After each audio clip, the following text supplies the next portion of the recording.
एक सवाल सरकार से। दोस्तों, पहले हम रोड टैक्स देते हैं, फिर ऊपर से टोल टैक्स भी देते हैं। हर 20-25 किलोमीटर चलने की टोल टैक्स अलग से। क्या मन में कभी सवाल नहीं उठता आपका, जब हमने रोड टैक्स दे दिया तब फिर टोल टैक्स क्यों देना है? या तो हम रोड टैक्स ना भरे तब समझ में आए, जब रोड टैक्स भरे तब टोल टैक्स क्यों? हमारे ही रोड टैक्स की पैसे से रोड बन रही है, फिर उसी पे चलने के लिए टोल टैक्स क्यों? और हर 20-50 किलोमीटर पर क्यों?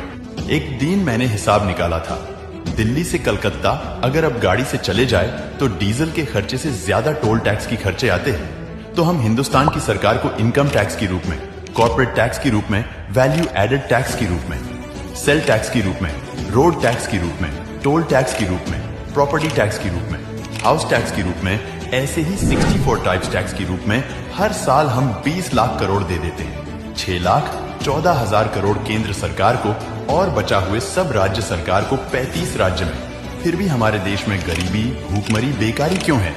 20 लाख करोड़ इतना बड़ी रकम है कि कैलकुलेटर में लिख नहीं सकते हम। तो मेरे सवाल सरकार से सिर्फ यही है कि यह पैसा जाते कहां है? अगर आपका भी सवाल यही है तो वीडियो को शेयर करो और कमेंट करके बताओ, क्या आपको भी हिसाब चाहिए?